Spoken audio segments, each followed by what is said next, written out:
छत्रपती संभाजीनगरमध्ये ठाकरेंच्या शिवसेनेतील अंतर्गत वाद पुन्हा चव्हाट्यावर आलाय।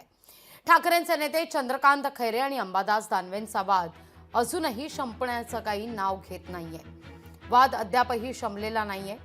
संभाजीनगरमध्ये अंबादास दानवेंच्या मेळाव्याला खैरेंनी दांडी मारली आणि याचं स्पष्टीकरण देताना त्यांनी आपली खदखद बोलून दाखवली।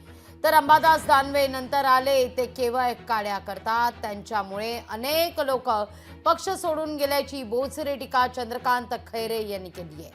तर दानवेंविरोधात आपण उद्धव ठाकरेंकडे तक्रार करणार असल्याचं देखील खैरे म्हणतात। चंद्रकांत खैरे ज्येष्ठ नेते असून ते कारवाई करू शकतात असं दानवे यांचं म्हणणं आहे।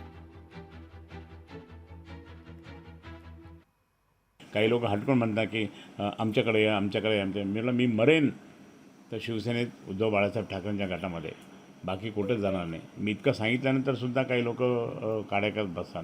मी शिवसेना प्रमुख माननीय बाळासाहेबांचा मी कट्टर शिवसैनिक आहे। आता अनेक जण कुठे कुठे जातात मला माहीत आहे, कोणी इकडे चाललं, कोणी तिकडे चाललं, कोणी तिकडे चाललं, कोणी काय करतं, कोणी कसं ॲडजस्टमेंट करतं।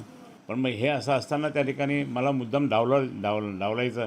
अरे पक्ष संघटना तुम्ही एकट्याने होतं का? मी आज जर समजा मला काही कार्यक्रम घ्यायचा असला पक्षाचा, मी प्रत्येकाला फोन करतो, एका साध्या शिवसैनिकाला फोन करतो। मी साध्या शिवसैनिक मी स्वतः फोन करतो, मोठ्या पदाधिकाऱ्यांना तर करतो। मग बाकीच्या यांना सांगायला काय हरकत आहे? लोकशाही मराठी ऐका, पहा, जागरूक रहा।